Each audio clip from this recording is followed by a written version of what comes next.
Class 10th chemistry में chapter 5वां तत्वों का आवर्ती वर्गीकरण। तो इसके लघु उत्तरीय है तत्वों के अष्टक नियम का प्रतिपादन किसने किया। अष्टक नियम का प्रतिपादन न्यूलैंड्स द्वारा किया गया, जो अंग्रेज रसायनज्ञ थे। ठीक है, जॉन न्यूलैंड्स। अगला सवाल देखिए दूसरा, आवर्त सारणी के उद्र्ग स्तंभ क्या कहलाते हैं। तो देखिए, आवर्त सारणी के उद्र्ग स्तंभ को वर्ग कहते हैं और क्षैतिज कतारों को आवर्त कहते हैं, जो अगला प्रश्न है। तो यहाँ पे देखिए, ये आधुनिक आवर्त सारणी है।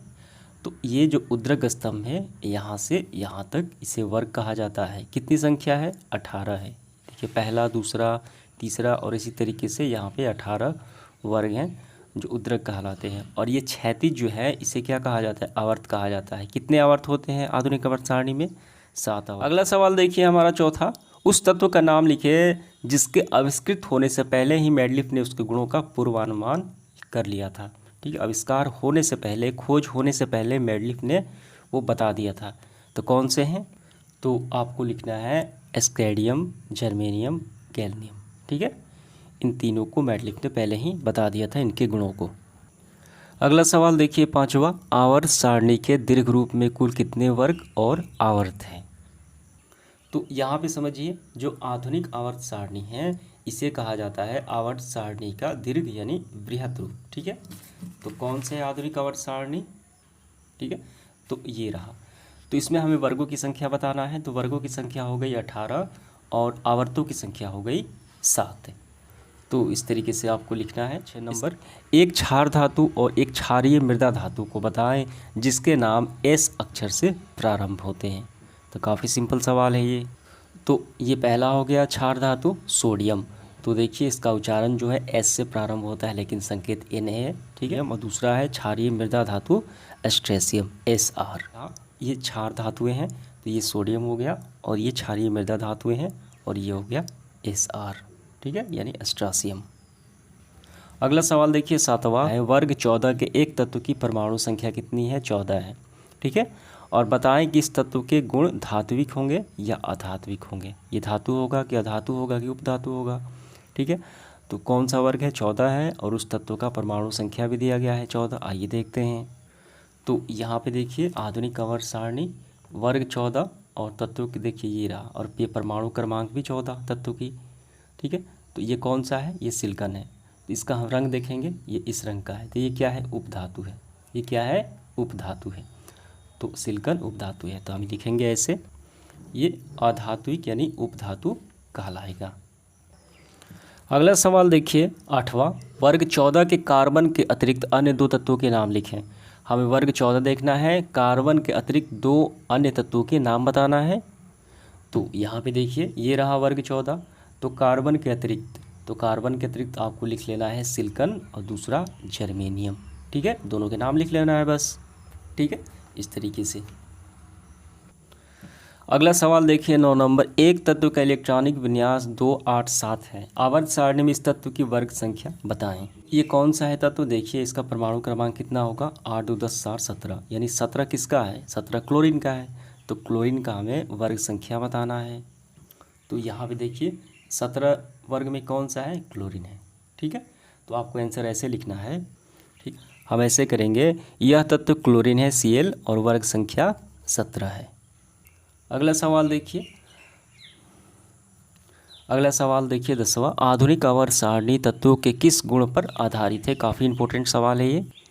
तो आधुनिक आवर्त सारणी जो है तत्वों के परमाणु संख्या पर आधारित है। ठीक है, ये आपका हो गया आंसर। अगला सवाल देखिए 11, एक कारण देकर बताएं नाइट्रोजन और फास्फोरस को आवर्त सारणी के एक ही वर्ग में क्यों रखा गया है। दोनों को एक ही वर्ग में रखने का क्या कारण है, ये बताना है। तो यहाँ पे समझिए, अधातुएं तत्व ये सारे क्या हैं? यहाँ से यहाँ तक, यानी 13 से लेकर 18 तक ये सारे अधातुएं हैं और इसे पी ब्लॉक कहा जाता है। तो यहाँ पे हो गया नाइट्रोजन, यहाँ पे हो गया फास्फोरस। तो इसको एक कैटेगरी में रखने के यानी वर्ग 15 में रखने का क्या कारण है, वही बताना है। तो इसका कारण हम ऐसे लिखेंगे, नाइट्रोजन और फास्फोरस के अंतिम कक्षा में 5 इलेक्ट्रॉन हैं तथा ये उपधातुएं हैं। इन्हीं कारण इसे नाइट्रोजन और फास्फोरस को आवर्त सारणी के एक ही वर्ग में रखा गया। जब इसका देखिए इलेक्ट्रॉनिक विन्यास निकालते हैं तो पहले में 2, दूसरे में 5, अंतिम कक्षा में 5 इलेक्ट्रॉन। ठीक है। और ये फास्फोरस का परमाणु क्रमांक 15, पहले में 2, दूसरे में 8, अंतिम में 5, तो इसका भी कितना हो गया 5 इलेक्ट्रॉन। आपको समझ में आ गया। सवाल देखिए, किस तत्व के परमाणु में पूर्णतः भरे हुए सिर्फ 2 सेल होते हैं? तो कौन से होते हैं? तो आपको लिखना है नियॉन। नियॉन तत्व के परमाणु में भरे हुए 2 सेल होते हैं। कौन सा सेल? पहला हो गया के और दूसरा हो गया एल। इसमें के में 2 आता है तो 2 भरा हुआ है, एल में 8 आता है तो ये भी भरा हुआ है, परमाणु क्रमांक हो गया 10 और ये अक्रिय गैस है, तो ये आपको ऐसे लिखना है। अगला सवाल देखिए 13 नंबर, किसी तत्व के समस्थानिकों को आवर्त सारणी में एक ही स्थान पर क्यों रखा जा गया है? तो इसका कारण है क्योंकि तत्व के सभी समस्थानिकों के परमाणु संख्या समान होते हैं, ठीक है। अगला सवाल देखिए 14, मेंडलीफ के मूल आवर्त सारणी में किस वर्ग के तत्व गायब थे? तो आंसर आपको लिखना है वर्ग 3 के तत्व, यानी उत्कृष्ट गैस उसमें शामिल है, ठीक है। अगला सवाल देखिए 15, यदि किसी तत्व की परमाणु संख्या 1.5 हो तो क्या आवर्त सारणी में उसे हाइड्रोजन और हीलियम के बीच रखा जा सकता है? हाइड्रोजन का 1 होता है, हीलियम का 2 होता है, तो दोनों के मध्य हम रख सकते हैं इस 1.5 यानी 1.5 को। तो इसका आंसर होगा जी बिल्कुल नहीं, क्योंकि परमाणु संख्या पॉइंट में नहीं ली जाती है, गणना नहीं की जाती है। तो इसका आंसर हम ऐसे करेंगे नहीं, क्योंकि परमाणु संख्या दशमलव में नहीं होनी चाहिए। तो इस सेशन का आखिरी सवाल देखिए 16, आवर्त सारणी में सबसे अधिक धात्विक और सबसे अधिक अधात्विक तत्वों के हमें नाम लिखना है। तो ये धात्विक क्या होते हैं और अधात्विक तत्व क्या होते हैं? तो किसी तत्व के परमाणु द्वारा इलेक्ट्रॉन त्याग कर धनायन बनने की जो प्रवृत्ति होती है वो धात्विक तत्व कहलाता है। जैसे सोडियम हो गया, वर्ग 1 के तत्व जितने भी हैं ये आवर्त सारणी के वो सब धात्विक तत्व हैं।